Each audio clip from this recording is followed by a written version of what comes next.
America.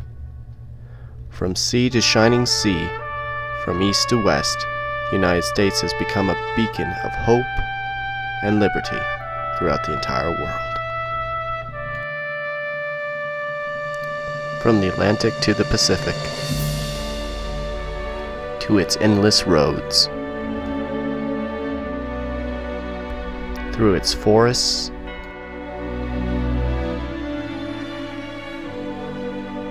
its rivers, and seemingly endless beauty. To Americans, this is the place we call home. From surveyor to lieutenant colonel in the British Army, to a general in the Revolution, and President of the United States, and a signer of the Constitution. He and our forefathers faced hard conditions, cruel weather, but yet had unyielding faith. His leadership and courage brought about an unexpected victory. George Washington and his faith left a legacy for those to follow. But it seems that we have forgotten our godly heritage. What is the facts and what is the fiction behind this great man? And what is his legacy that has set forth the United States of America? What are the facts and fiction?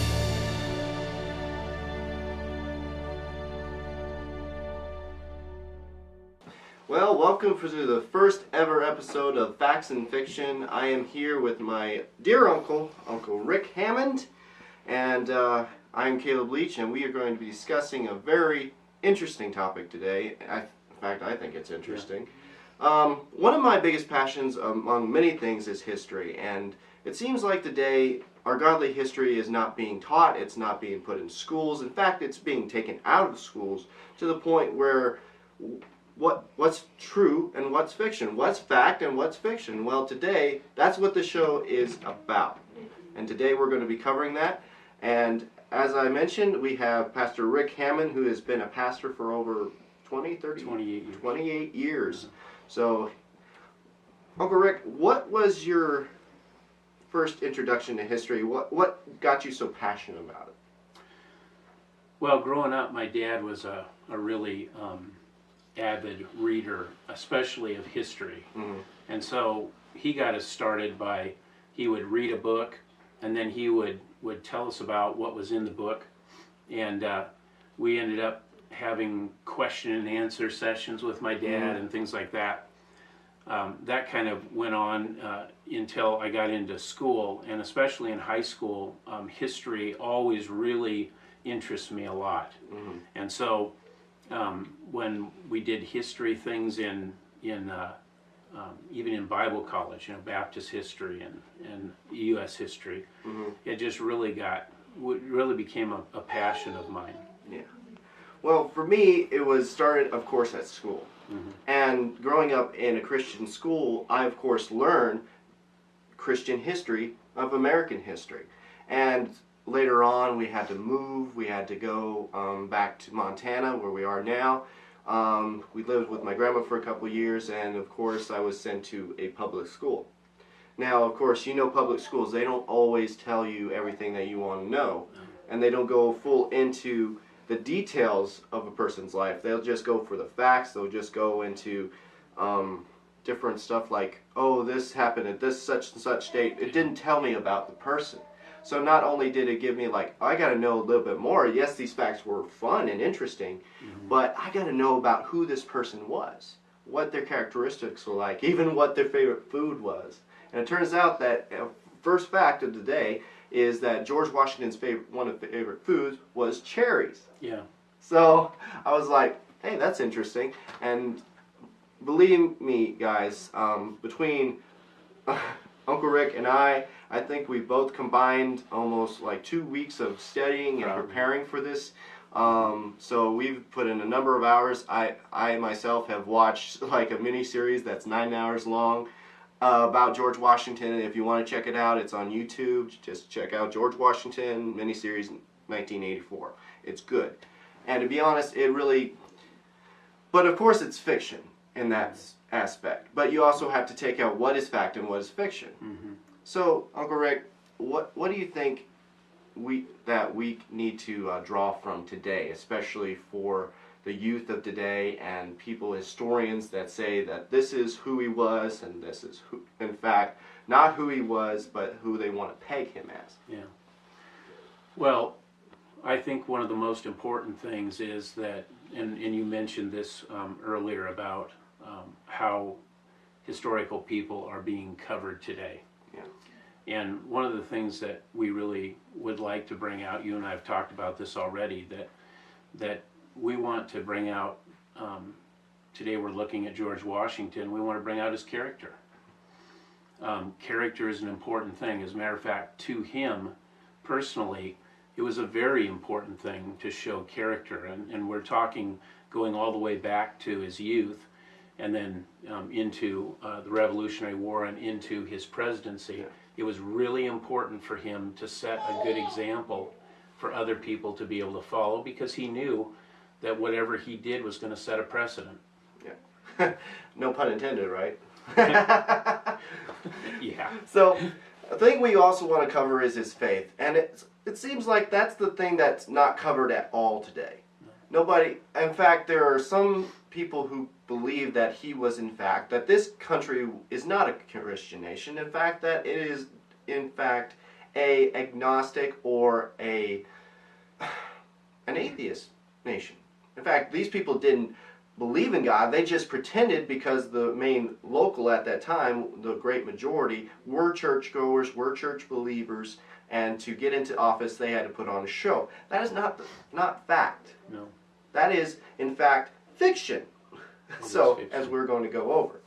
So, we're going to dive right into George Washington's youth. First of all. Well, first of all, I have some notes. I have a notebook. If you look at Uncle Rick's paper, he has it all nice and crisp, and on computer paper, he has it all typed out. Me, I have these messy notes that I pretty much got from college. Anyway, so, of course, George Washington, born in February 22nd in 1732. Right. And he was, of course, his father was Augustine Washington, mm-hmm. along with Mary Ball, who eventually became Mary Washington. Yeah.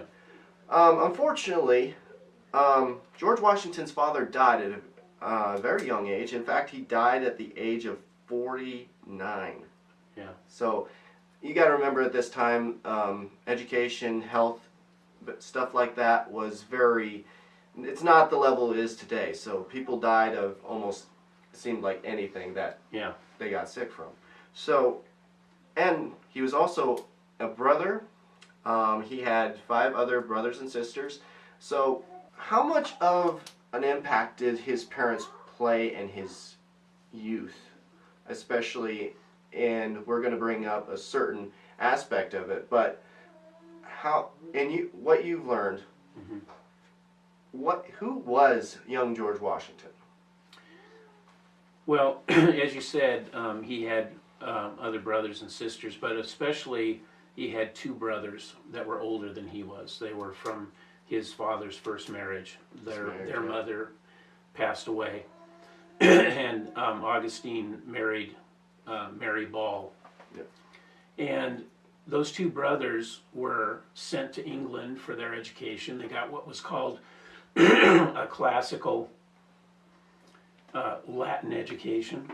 Mm-hmm. And so what happened was is that when his father died, he was not able to get that same education. Mm. And so he was educated at the Fredericksburg School, which was a public school, a type of public school. And then he was tutored by private tutors. What's interesting about all that is, we hear in his early life that he chopped down a cherry tree. This is one of the fictions, of course, yes. that was put out by a man by the name of Parson Weems, who had written a biography of George Washington right after his death. Yeah. And so he put a bunch of different stories in there, that George Washington cut down the cherry tree, and then he went to his dad and said, "I cannot tell a lie." Well, I thought it was like he got caught, like right after he'd done chopping. There his father was just standing there, like, you know. Yeah. Like, obviously he can't tell a lie. I mean, I saw you do it. You're right there. So, yeah. That didn't happen. yeah. He did like cherries, but I don't think he was going around chopping That has down no cherry commonality trees. whatsoever. It's just a funny coincidence, I thought. But not only this is a topic in which most people will peg him as one of George Washington's faults, is the fact that he owned slaves.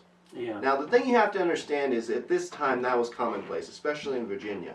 Now, in the southern parts of the world, and even in some parts of the eastern states, there were still slavery. Although they were not as privy to it Right. as probably the southern states were. But he, in fact, was not pro-slavery. This is something he inherited after his father had died. This is not something that he really wanted. This is something that he had to have because it was also a mark of status. And this is how people looked at him. So if you didn't have slaves, if you didn't have land, if you didn't have this, that, or the other thing, you were considered basically not a Virginian gentleman. Yeah. No. And the other thing too is that his views on slavery changed over the years. Yeah. He started off kind of, this is the way things Whatever. are. Yeah. But then later he really started focusing on the fact that especially after the Revolution, that it was time to come up with a way where they could phase out slavery completely, and not have to depend upon it at all. He wasn't able to do it in his lifetime, but that's what he wished he could do. And of course, it is well known, especially if you look in history today, that on his deathbed, he did in fact write in his will freeing a majority of his slaves. In fact, all except 199 of them.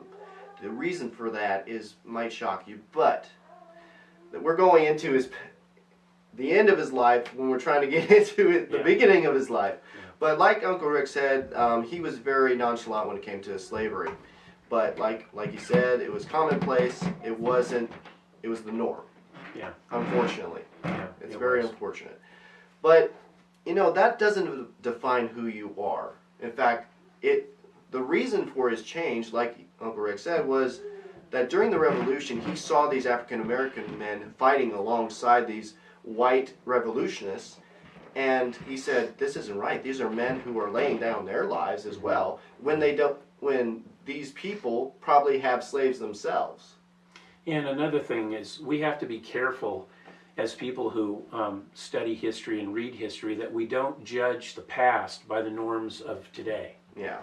We can't look at somebody from the 1700s, the 1800s, and say, well, they should have done this or they should have done that. We've come to the place where we are now building upon what other people have done. And so it isn't fair for us to look back on somebody else's past and say, they should have been like we are now. Because I'll tell you that someday people are going to look at our time and they're going to say, how come they didn't do this and how come they didn't do that? Yeah, absolutely. So it seems as though, yes, we covered that he had brothers and sisters. In fact, he had 5 brothers and sisters, but he did have 2 stepbrothers.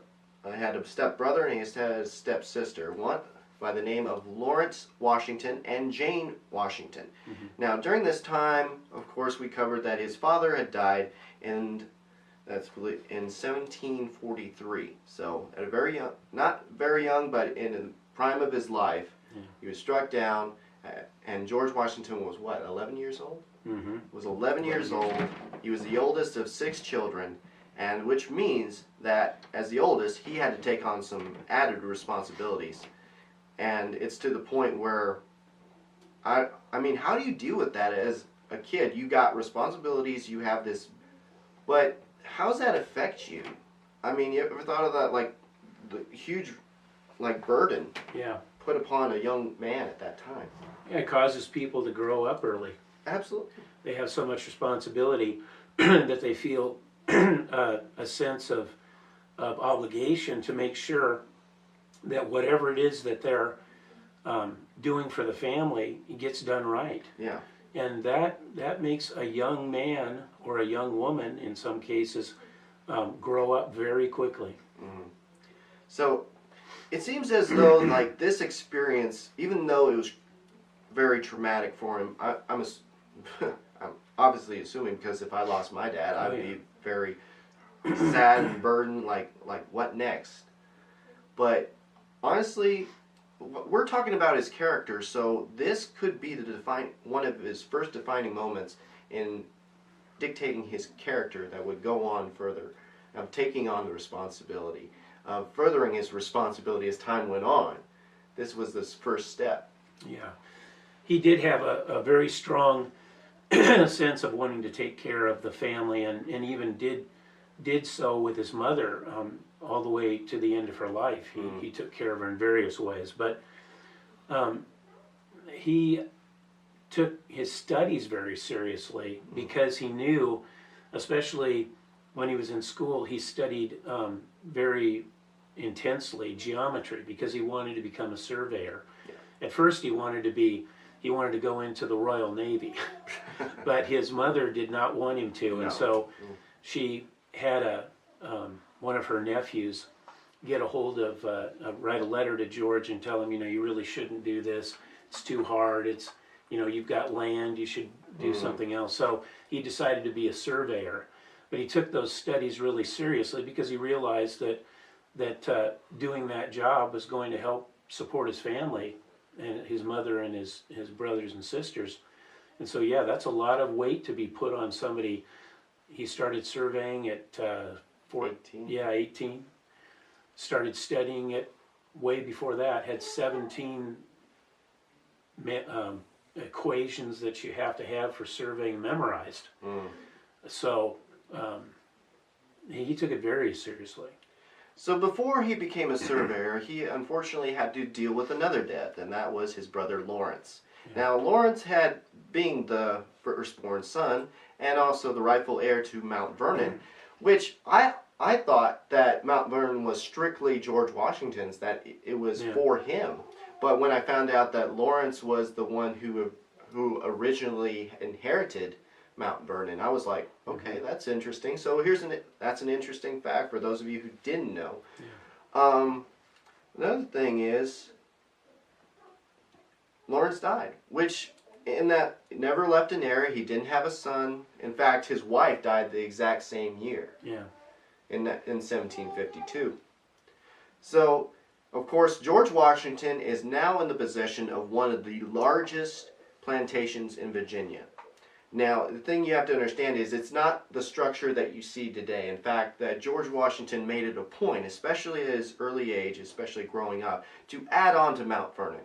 He didn't just stick with what was there. He added on new features. In fact, he created a barn, a two-structure barn. I saw this. Two-story barn. Two-story barn, one on top of the other, and he designed it himself. So not only was he a surveyor, he's also an architect. Yeah, he also did the architecture for the main house. When he first inherited it, it wasn't quite as big or elaborate as it is now, so he added to that. So he did have some architecture, and that makes sense. With all the geometry that he studied for doing surveying and stuff, he went ahead and applied that to some architectural things. But it's just like any generation, they take on a family home or something, and they want to add to it to make it kind of their own, and that's what he did. He added to the building and made it more his own. But you're right. It's hard to lose a dad, and he was close to his brother Lawrence.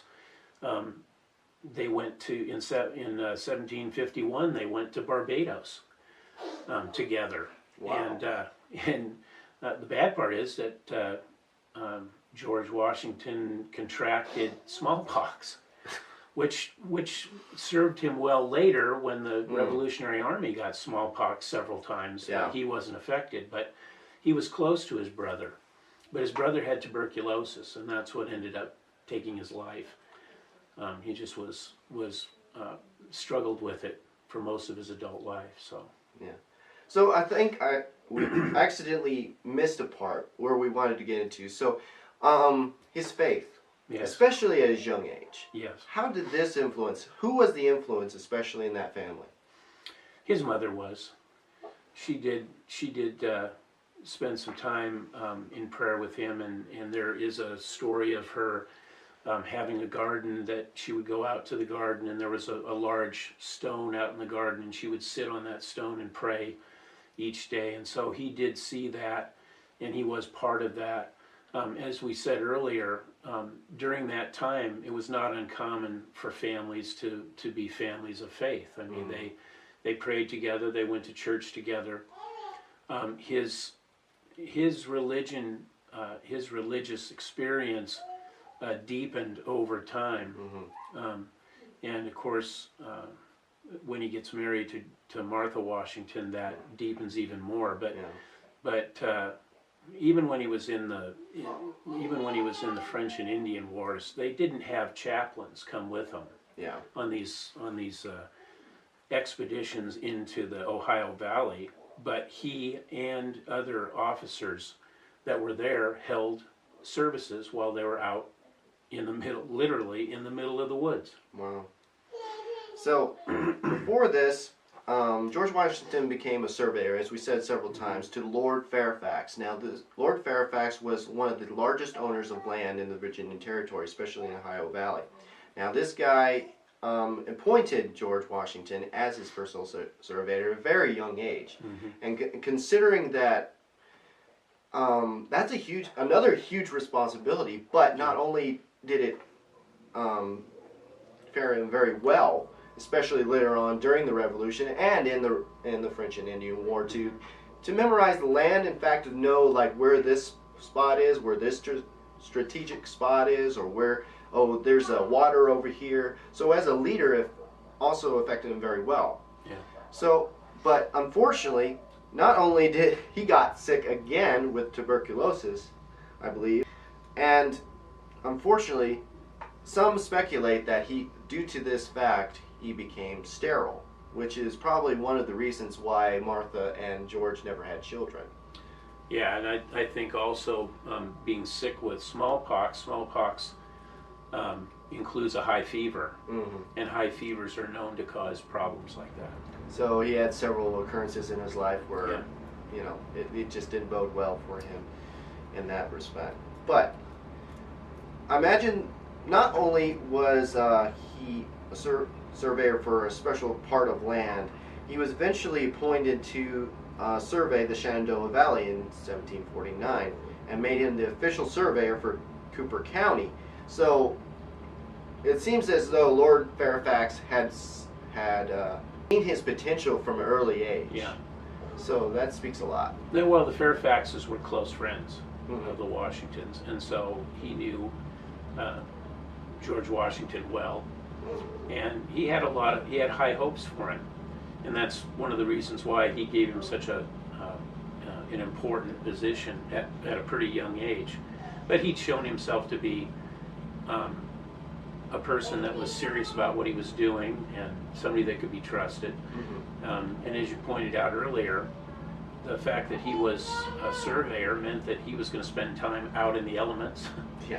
And that would bode well for him later in the French and Indian Wars and in the Revolution, that he knew how to live out in the elements and make it. Yeah. Not say, well, where's my tea? He just went ahead and did what needed to be done. He's a tough frontiersman. Yes, he was. So it just seems as though, from a faith standpoint, as Christians we look at these things, but from history point, historians just say this, oh, these are facts. But from a Christian standpoint, you look at these things, I think God is grooming him for his future as he goes along. And it seems as though he's being put in these positions for reasons. I heard a historian make the comment just the other day that when you look at one of the battles that he fought during the French and Indian Wars, that his jacket had 4 bullet holes in it, yet he wasn't touched. He had 2 horses shot out from underneath him during the battle, yet he wasn't touched. And the historian, who I don't believe was Christian, said, I guess you can't say anything more than it was a miracle, and that somebody was making sure that George Washington was around for later. And I say that we have a God that takes care of those that he loves. That's what we have. So, another thing we want to go into was fact or fiction. Yeah, Did he start the French and Indian War? that's a fact. I wish I could say it wasn't, but it is a fact, yes. Oh. He attacked a group of French emissaries. Yeah. They were sent to try to talk with the British, and he assumed, rightfully so or not, that they were there to spy on them, and so he attacked them, and found out later that they were there as emissaries. So the French looked at it as the French officer that was killed in the battle had been assassinated because he was sent as an emissary. George Washington disputed that hotly, even in his own journal, that he was convinced they were there to spy on them and to try to figure out a way to attack them first, and he got the upper hand. But yes, he did. That battle started the French and Indian War, at least in North America, and then spread later. It seems as though, and it's recorded as so, that George Washington lost more battles than he won. Especially in these early days as a young man. He's probably in his 20s at this point. Yes, he is. And he's been appointed a lieutenant colonel in the British Army. And this is his first assignment. This is his first real assignment that he is in command. But he, in fact, did not fire the first shot. In fact, it was one of his Indian scouts that was, in fact, I believe that, I watched a documentary of this during this period, and it turns out that the reason why he fired first was that the French had massacred a majority of his people, especially during their relations. It went sour, and he was one of the last of those people. And he had a group of his own that obviously survived, and so they had a grudge against the French, and for this reason began firing back. And of course the French retaliated, and of course George Washington had to do something. Right. I think a lot of people peg the Native Americans in a bad light in that way. I don't know if that was on purpose or by design or on accident, but it seems as though, like, does history also say any of that, especially in his journals? Did he mention any of that? Well, as I said before, in his journals, he was convinced that the French were there as spies. And so it didn't really matter to him how the battle started. He just wanted it. Yeah, he wanted to make sure that the French didn't get the upper hand. Yeah. He'd been sent there by the Lieutenant Governor of Virginia because at that time, that part of the Ohio Valley was Virginia territory, at least the British considered it. Yeah. The French had been encroaching into that area from where Pittsburgh is now. Yeah. And so he was sent there to stop them from doing that. And what's interesting is that they let him go. The Yeah. French let him go with a promise not to come back for at least a year, which Wow. I assume the reason they did that, and it seems like this makes sense, is that they were building forts. The French were building forts. And so you can't come back for a year until all of our forts are done. And unfortunately, that did kind of work out. Yeah.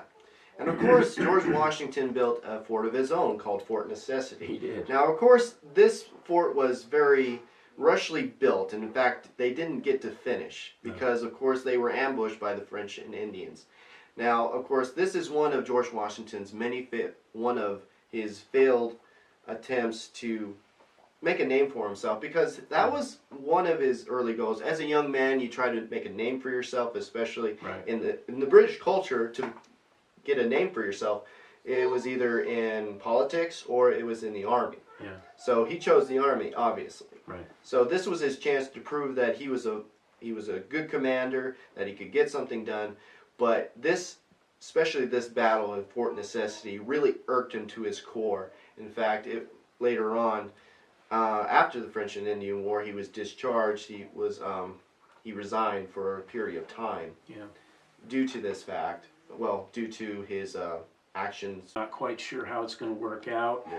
We know that if God's leading us, that's what we should be doing. So mistakes are a really important part of who we are as people.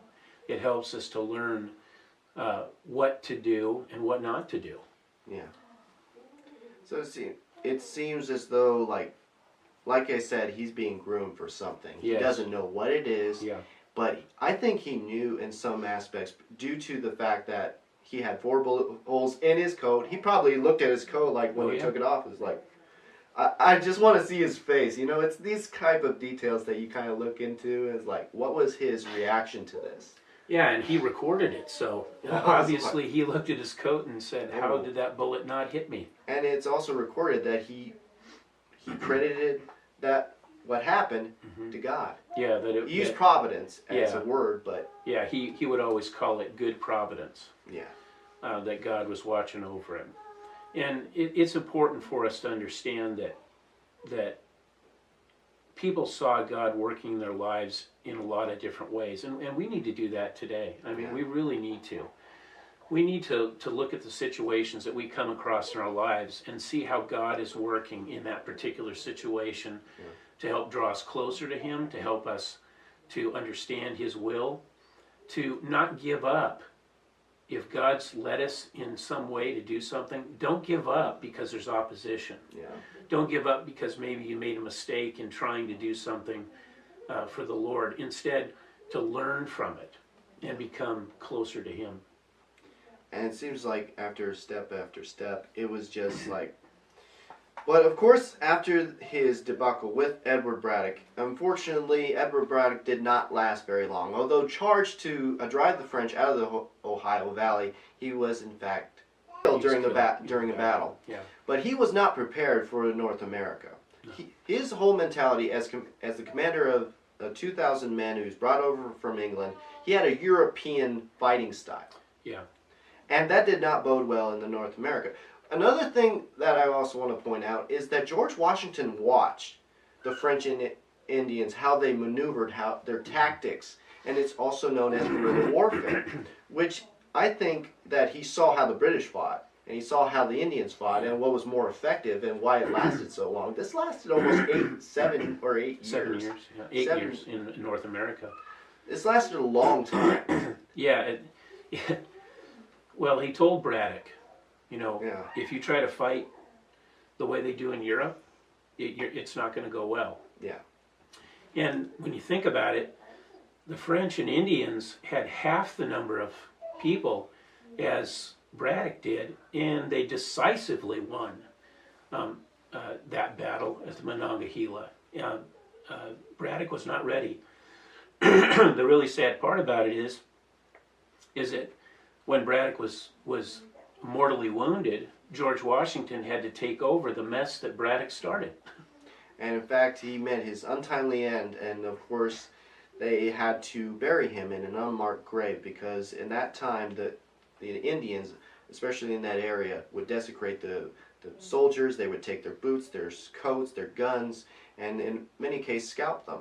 Yeah. So this is not being stereotypical. This is actually fact that you can look up and what happened. Mm-hmm. This is, and for this reason, I mean, it seems as though overconfidence, even though that Braddock was a seasoned commander. Yeah, he was. And to have his very first assignment, he dies in his very first assignment in North America.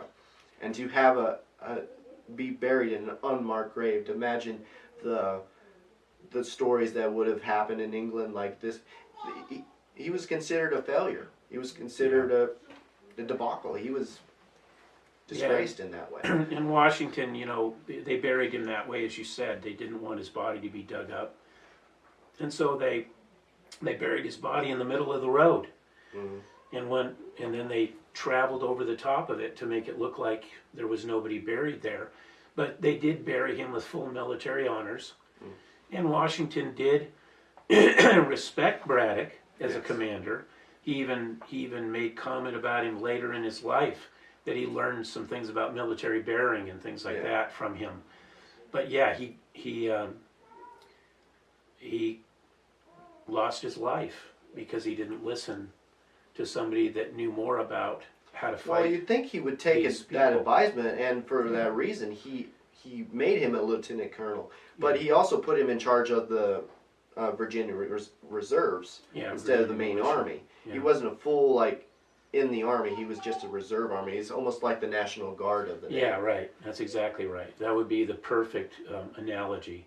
The Virginia militia was like our National Guard right now. And in that time, the British Army, the regular British Army, had very little respect for militia officers. And so George Washington was seen as kind of a backwoods boy. A backwoods boy, yeah. And on top of that, in the British Army, at that time, George Washington had the rank of lieutenant colonel, but a lieutenant in the regular British Army could order him around. Oh, yeah. But the interesting part why he respected Braddock so much was that he was put in, like Lord Fairfax, he saw potential in this man. Yeah. He saw the potential and made him part of his war cabinet. So, along with his regular, officers, like colonels, lieutenants, in his cabinet, he would include him in his meetings of, strategy and stuff like that, and he even charged him to go get the army payroll, and which he got sick because of I think it was raining heavily at that time, and he got sick, and even allowed George Washington to take his bed because they were on the march. Yeah. They were trying to push the French out of the Ohio Valley. Yeah, he was an aide-de-camp.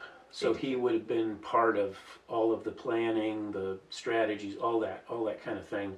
And as you pointed out, even making sure the men got their pay, that would be that was a high responsibility as far as making sure the army continued. And of course, that would come in handy later, as far as the revolution is concerned. So I think another thing that we want to probably end with today is talking about his marriage. Oh, yes.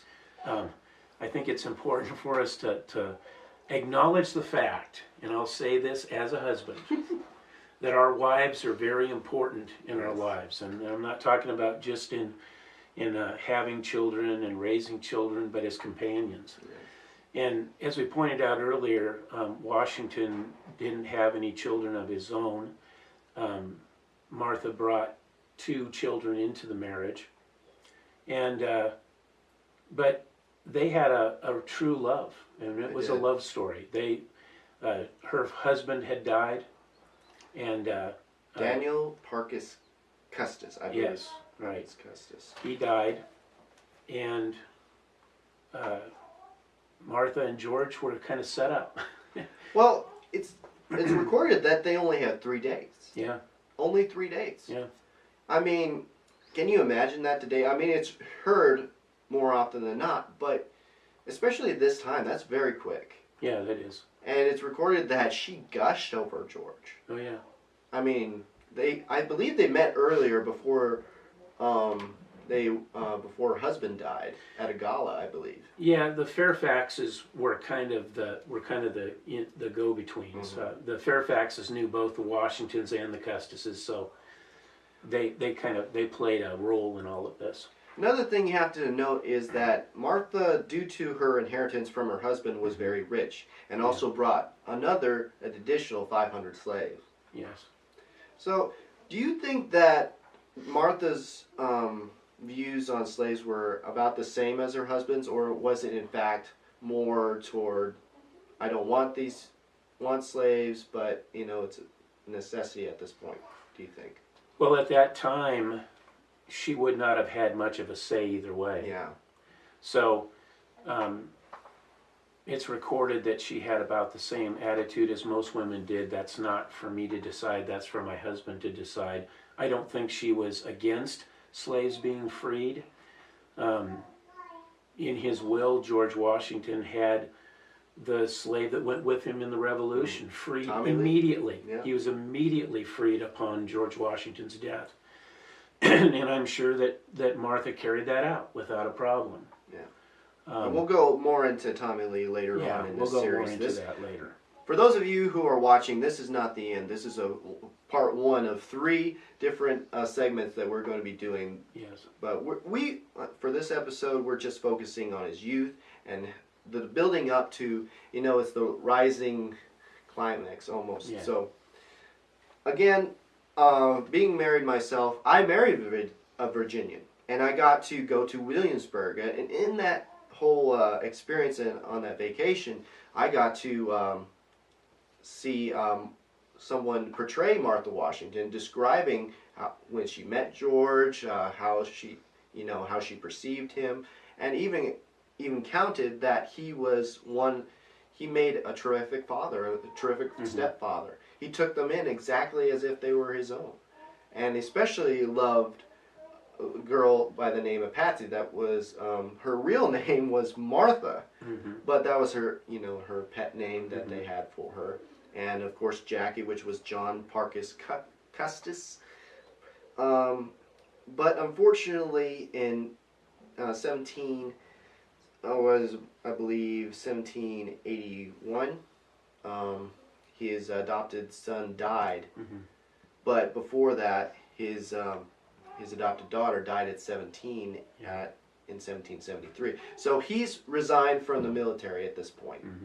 And he's decided that he's going to focus sorely on his farming. He's going to be a farmer for the rest of his life. And I honestly think that was his entire attitude toward his life. This is what I'm going to do. I'm done with everything else. But he was eventually added to the House of Burgesses in Virginia. Yes, he was. He took his role as a father and a husband very seriously. he had a lot of love for his stepchildren, and that really passed on to grandchildren, nieces and nephews, and he eventually all had of to that. raise 4 grandchildren from, I believe, John's. Yeah, he also and this is talking more about his spiritual life. He was well known to go to church, and he not only went to church but was a leader in the church. He was a vestryman first, and they're kind of like deacons in the Anglican Church, and their job was to make sure that things around the church were taken care of, building, make sure the pastor was paid, make sure that the poor were taken care of. And then later became what was called a church warden, which is kind of like a senior deacon. And so he would make sure that he would go around, make sure that everybody was taken care of the way they were supposed to, that debts were paid, that the pastor was paid, that all of his needs were taken care of, that the church was maintained properly. He did all of those things. You never hear about that. As a matter of fact, I didn't even know about it until I read about it just last week. And see, these are things that are not taught in schools at all. I mean, that very detail, they leave out completely. They go from the French and Indian War, okay, got married, and then skip directly into the Revolution. They don't go in between of... Do you think that his marriage to Martha really made his faith more important, or made it more... it's hard to describe, more crucial in his life? I think it was more pronounced, for sure. And one of the reasons why is because when a young man gets married and he realizes the responsibility of being a husband and a father, he begins to take things more seriously than he might have taken them earlier. And I can look at my own life. Yeah. I took the Lord seriously.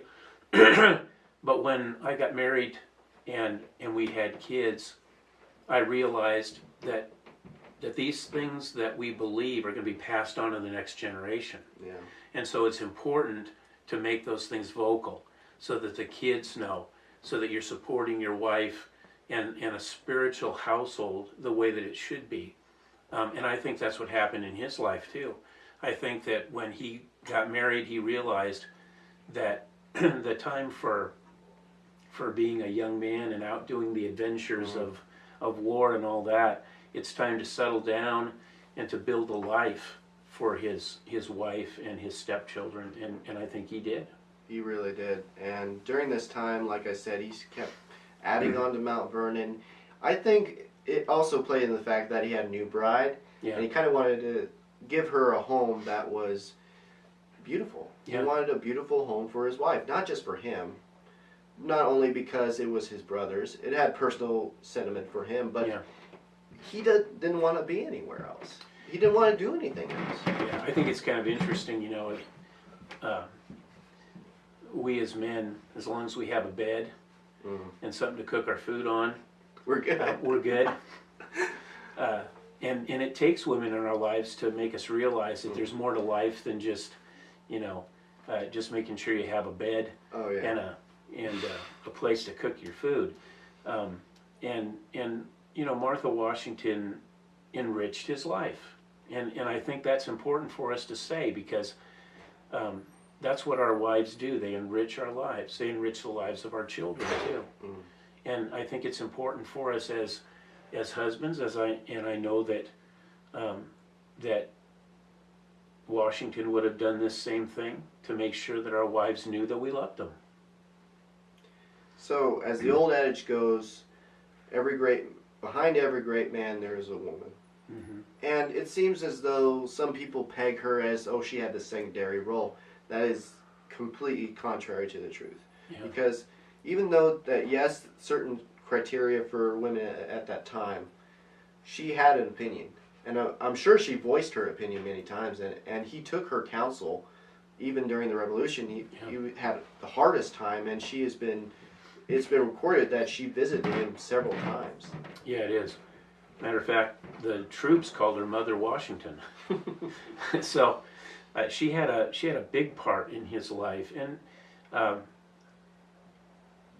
we just tend to look at historical figures as just by their accomplishments, and we don't tend to look at them as people like we are. You know, that they had relationships, and they had lives, and they had things going on in their lives that helped to shape who they were, but we don't talk about them very much. We just say, well, you know, he fought this battle, and he fought that battle, and he won this war, and he became president. But we don't look at all the things that attributed to his ability to be able to do those things. And to be honest, I don't think he could have done what he had done later on in his life without his wife, because honestly, I can speak from experience, because I believe that my marriage has made me better. And yes, I agree. Growing up, all I needed, was a bed and just some food, and I was good. And I had that mentality when I was on my own. I had a small apartment. I was happy as a lark. It was just the right size. I didn't need it any bigger. But then I met somebody, and I fell in love. And I don't know, it's just something. Do you think that they had, you know, as sometimes Christians have this peace about us, that when we look across the way, I know my dad's told this story several times where either my mom saw him or he saw her, and God said, "That's your wife." I think that I can almost guarantee you that that's the way it went with the Washingtons. It just seemed like they were meant to be together, and I think we tend to look at historical figures also as that they didn't have the same kind of love that we have now. They absolutely did. They loved each other, and showed it all the time, and I think that's important. So I wanted to cover this last topic before we finish up. Okay. Fact or fiction? George Washington had other love interests. Well, that's a complicated question, right? Was he cheating on Martha? No, he was not. Did he ever have anybody that he was falling in love with? Yes, and he got himself away from the person because he felt that it wasn't right. And so he had character. Her name was Anne Fairfax. In fact, he first met her when his best friend William Fairfax brought her home from England, and it said that he fell in love with. Well, he basically got a little crush on her. Yeah. But as Uncle Rick said, he never pursued her. He never. No. He did write her occasionally, but as a friend. Right. And he made a point of pointing that out, that I enjoy your friendship. I appreciate you as a friend. You have helped me through certain circumstances. Right. And she even nursed him when he was sick at one point. Yeah. And it seems as though people will take that and say, oh, he had a little extra thing, so he wasn't as virtuous as they say he was. No, George Washington kept himself for Martha. Yes, he did. And did not pursue any other woman during his time.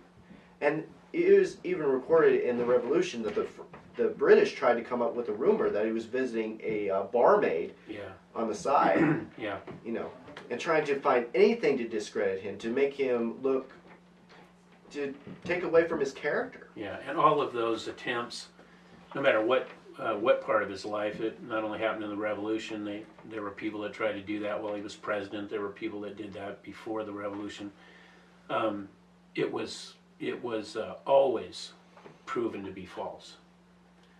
He was a man that was, as people like to say, you got what you see. It's exactly how he was. So do you think that today in history, what would his reaction be to seeing everything that's happened, the achievements that we've made, but also the current state?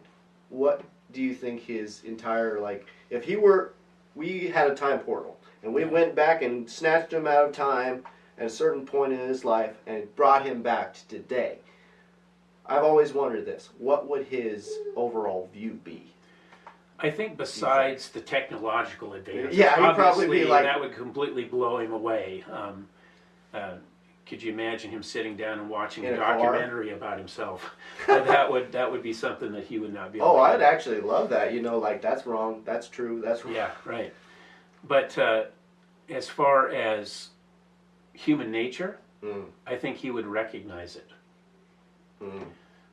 I think that as much as we try to tell ourselves that we've evolved into something better, that human nature does not change.